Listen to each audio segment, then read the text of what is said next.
আসসালামু আলাইকুম বন্ধুরা, welcome back to my new video.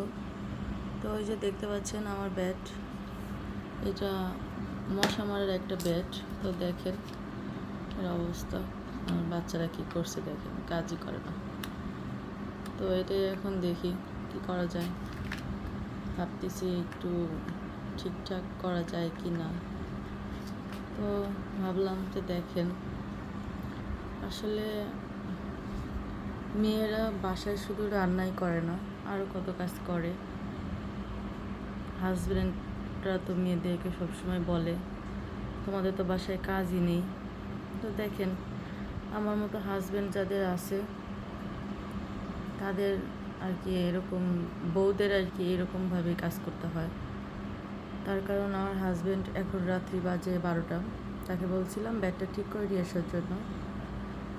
তো সে আর কি ঠিক করে নিয়ে আসে নাই, কিন্তু এখন দেখতেছি মশুরির মধ্যে আমার বাচ্চাদের কামড়াচ্ছে। তো আসলে মা তো পারে না, একটা ঘুমাইতে পারতেছে না আমার বাচ্চা দুইটা মশার কামড়ে। তো ভাবলাম যে আমি দেখি, একটু চেষ্টা করে দেখি।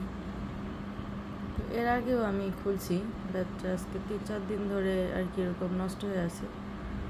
তো ভাবলাম আপনাদের সঙ্গে একটু শেয়ার করি। দেখেন আমি আসলে কীভাবে এটা ঠিক করার চেষ্টা করতেছি, জানি না কতটুকু পারবো। ভিতরে হয়তোবা কিছু একটা ছুটে গেছে। তো যাই হোক, দেখি একটু ট্রাই করে দেখি। তো এই যে আমি এখন এগুলো সব খুলে নিব। তো খুলে নেওয়ার পরে দেখাচ্ছি। তো এই তো দেখেন নাটগুলি আমার খোলা হয়ে গেছে। তো এখন দেখি এটার ভিতরে কি সমস্যা। তো এই তো দেখেন, এই যে তারটা ছুটে গিয়েছে আমার ব্যাটের। তো আসলে আমার ব্যাটটা আসলে নতুন, একদম 15 দিন বয়স। তো যাই হোক, আমার বাচ্চারা আর কি নষ্ট করে ফেলছে, ছোট ছোট। তো দেখি এটাকে, আসলে আমার তো রাং তাতাল কিছু নেই। তো চেষ্টা করবো আর কি কিছু একটা ভাবে এটাকে এখন ঠিকটা করা লাগবে না। দেখি কিভাবে এটা এখন ঠিক করা যায় আর কি। তো দেখি কিভাবে কি করা যায়। দেখেন আমার ব্যাটটা মোটামুটি মনে হয় চলবে, এই যে লাইট জ্বলতেছে। যাই হোক, আমি কীভাবে ঠিক করলাম সেটা আমি আপনাদের দেখাই। আসলে এটা একটা উপস্থিত বুদ্ধি, আর কিছুই না।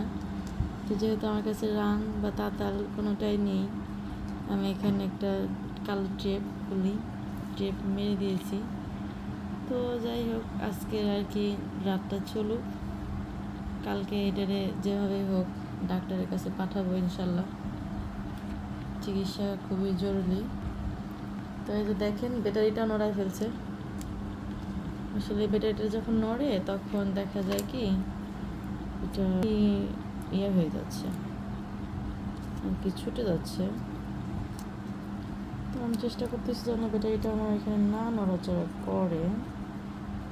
তো এই যে একটু যতটুকু পারছি আর কি। নতুন ব্যাটটার আমি কীভাবে সারবো বুঝতেছিলাম না। তো হয়তো মনে হয় রাতটা কাজ চলবে আমার, আজকের রাতটার জন্য। যাই হোক, সুইচটা জানি কই আছে। তো এই তো যাই হোক, আমি এই নাটগুলো আর লাগাবো না, তার কারণ এটাকে কালকে আমি রাং দিয়ে একটু ঠিক করে নিয়ে আসবো। তো এই তো দেখেন ঠিক হয়ে গেছে ইনশাল্লাহ। আমার মশাও এখন মরবে, দেখে এই যে এই যে। তো আসলে মূলত দেখানোর কারণ এটাই ছিল যে আমি কি পারি, এটা বড় কথা না।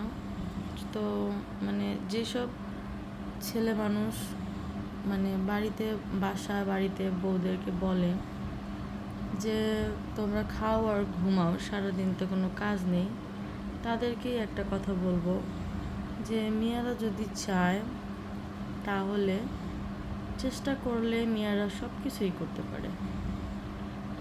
সব কিছুই মানে তারা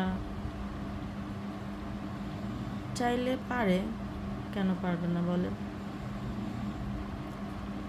মেয়েরা যদি চায়, চেষ্টা করে, শুধু মেয়ে কেন, প্রতিটা মানুষই যদি চেষ্টা করে, কি এমন কাজ বলেন? উপস্থিত বুদ্ধি আর চেষ্টা থাকা লাগবে যে আমি এই কাজটা করব বা আমি এই কাজটা করতে চাই, তাহলে সে পারবে, কেন পারবে না? কোনো কাজই কঠিন না। তো যাই হোক, এতটুকুই বলবো যে বউদেরকে এই কথাটা কখনোই বলবেন না যে আসলে মানে কি করো, শুধু খাও আর ঘুমাও। এই কথাগুলো না অনেক কষ্ট দেয় বউদেরকে, কেননা তারাও বাসায় সারাদিন অনেক পরিশ্রম করে, বাচ্চা কাচ্চা দেখে রাখে, তাদের খাওয়ানো। আসলে ছোট ছোট বাচ্চা যাদের থাকে তারাই শুধু জানে যে আসলে বাচ্চা দেখে রাখা কতটা কষ্ট। তো যাই হোক, আসলে ছেলে মানুষ, তারাও বাহিরে অনেক পরিশ্রম করে, ঠিক আছে। তো তার মানে এইটা না ভাতের খোঁটা দিবেন বা কাজের খোঁটা দিবেন, তাদেরকে মানুষই মনে করবেন না। তো যাই হোক, অনেক কথাই বললাম। তো যদি মনে কষ্ট দিয়ে থাকি আমার এই কথাগুলোতে, আমার দৃষ্টিতে দেখবেন। কাউকে আসলে কষ্ট দেওয়ার জন্য এই কথাগুলো আমি বলি নাই। তো এই ছিল আমার আজকের মতো ব্লগ। তো যদি আমার ভিডিওটি ভালো লেগে থাকে, অবশ্যই আমাকে সাপোর্ট করবেন। আল্লাহ হাফিজ।